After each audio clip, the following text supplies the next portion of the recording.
Olá, alunos, tudo bem com vocês? Aqui é o professor João Batista. Estou aqui para gravar a nossa primeira videoaula de alguns que eu vou fazer durante esse período de isolamento. Lembrando que nós estamos de férias, vocês têm que fazer as atividades propostas durante esse período de quarentena. Importante também ficar em casa para evitar o risco da contaminação e o colapso na saúde pública. Então vamos lá para a nossa primeira videoaula. Vamos lá. Então, pessoal, vamos para a aula de hoje, né? Hoje vamos falar da região da Mesopotâmia, daqui ela. Aqui é o mapa do Crescente Fértil. Por que tem esse nome Crescente Fértil? Porque se a gente observar essa área pontilhada do mapa, ela tem o formato de uma lua crescente. E fértil por conta da presença de alguns rios importantes para a região. Aqui na Mesopotâmia, a gente tem o rio Tigre e o rio Eufrates. Aqui no Egito, nós temos o rio Nilo, que é importante, né, para essa civilização. Então, a Mesopotâmia ela se estende do Egito até o Golfo Pérsico, uma região que houve uma sucessão de povos da antiguidade. Muitos queriam se fixar nessa região aqui por conta da presença desses dois rios que tornavam essa região fértil. Cabe ressaltar que esses povos da antiguidade eles eram conhecidos como civilizações agrícolas ou de regadio, justamente porque dependiam da agricultura. E para a agricultura precisa de água. Então por isso que essa região ela foi muito disputada na época. Aí temos aqui, nessa parte aqui, ó, Biblos, Sidon e Tiro. São cidades, né, fundadas por fenícios. Então os fenícios que nessa época eram povos grandes navegadores. Temos a presença daqui do Mar Vermelho, segundo as escrituras, é o mar que Moisés abriu fugindo dos egípcios, da perseguição dos egípcios, que é a península do Sinai, onde ele recebeu os 10 mandamentos. Então, essa região, ela foi muito importante para as primeiras civilizações, os babilônicos, os assírios, os cassitas, os acadianos. Então foi uma região muito disputada.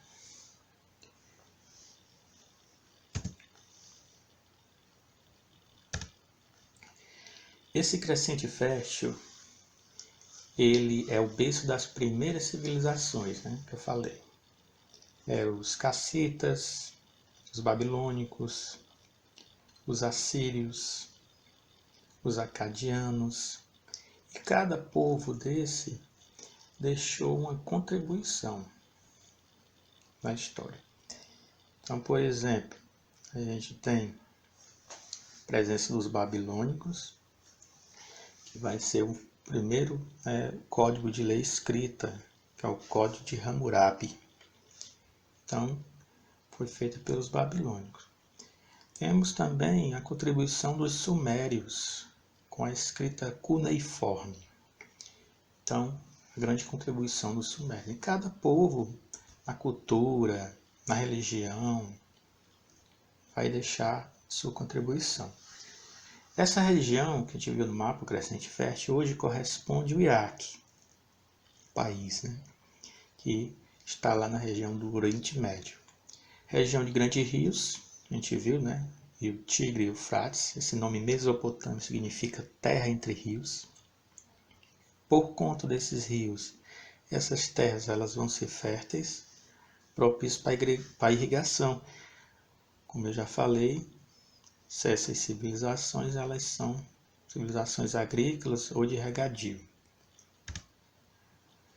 Aqui, pessoal, temos o Egito e Mesopotâmia. Por que eu coloquei junto? Porque em alguns aspectos aqui a gente vai ter eles vão se coincidir, esses dois povos aqui, os povos mesopotâmicos quanto os egípcios. Eles, em alguns pontos aqui, eles vão se parecer, né? Por exemplo, o primeiro ponto aqui, a gente tem impérios teocráticos de regadio. Ou seja, tanto os egípcios quanto os mesopotâmios, eles são povos que dependem das águas. Esse nome regadio vem de regar, de irrigar. É teocrático por quê? Porque o líder aqui é Deus ou representante dele. Né? No Egito a gente tinha a figura do faraó, que era o próprio Deus. Ele era filho de Ra, né? O deus egípcio lá. E o representante dele. Né? E a gente tem na Mesopotâmia, né, a questão dos imperadores. Né? Essas civilizações, tanto a egípcia quanto a mesopotâmica, eles aproveitavam as cheias dos rios que alagavam a região e deixavam aquela terra úmida propício para irrigação. São civilizações fluviais porque dependem, né, das cheias desses rios aí. O modo de produção ele vai ser o que a gente chama de modo de produção asiático. Ou seja, o Estado é o dono das terras. Então, lá no Egito, Faraó, dono da terra, Mesopotâmia, certo? Imperadores eram donos da terra. A população ia trabalhar nas obras públicas e produções gerais sob forma de servidão coletiva. O que significa essa questão de servidão coletiva? É que se o faraó convocasse ele para alguma obra pública ou guerra, essa população ela tinha que servir a esse intuito. Quais eram as obrigações básicas dessa população? Pagamento de impostos, serviço militar, né, caso de guerra, e produção. O que eles produziam não eram deles, era do Estado, aqui, que era o dono das terras. Então, eles trabalhavam na terra que não era dele, era do Estado. E os recursos agrícolas distribuídos pelo Estado. Né? Então, o Estado que fornecia, né, esses produtos. Com relação à economia, lá na Mesopotâmia, a economia, né, principal vai ser agrícola, mas isso não significa que eles praticassem, né, para sobreviver apenas a agricultura. Ele também tinha um comércio e artesanato desenvolvido. Então, não vivia exclusivamente na agricultura, mas a agricultura era a principal. Servidão coletiva, né, como eu já falei. Propriedade da terra, que é um ponto interessante aqui. Propriedade da terra e dos deuses. Ou seja, aí a gente tem aqui os sacerdotes, mais os políticos, mais o imperador. Eles eram os intermediários entre homens e deuses. Aí aqui a gente nota o poder que tem os sacerdotes, os políticos e os imperadores. Por que ele tem esse poder? Porque eles faziam intermediação entre homens e deuses. Com relação à religião, eles eram politeístas, ou seja, acreditavam em várias divindades. Esses deuses eram ligados a fenômenos naturais. Não tinha crença de vida após a morte, cerimoniais visando recompensas terrenas. Aqui, uma observação. Vida após a morte. Aqui, pessoal, os egípcios acreditavam sim na vida após a morte, tanto que eles mumificavam os corpos, certo? E aí eles acreditavam na vida, mas já os mesopotâmicos, não. Então eles faziam cerimônias para agradar esses deuses em troca de recompensas na terra. Faziam sacrifícios, oferendas, enfim. Aí eu coloquei aqui em forma de desenho alguns deuses da Mesopotâmia. A gente entender, ó, que eles eram politeístas, ó, vários deuses aqui, né? E cada deus desse tem uma função aqui. Por exemplo, Sager, aquele. Ele era o deus mensageiro. Baal, aquele. Era o deus da tempestade. Nergal, aquele. Deus da morte, da peste e da guerra. Ningal, do metal. Marduk, esse deus é importante, porque ele é o criador do céu, da terra e dos homens, ou seja, da vida, né? Da luz, o sol, julgamento e mágica. Então, Marduk, aquele, ele é importante, Deus. Temos Tammuz, que é o deus dos pastores, aquele.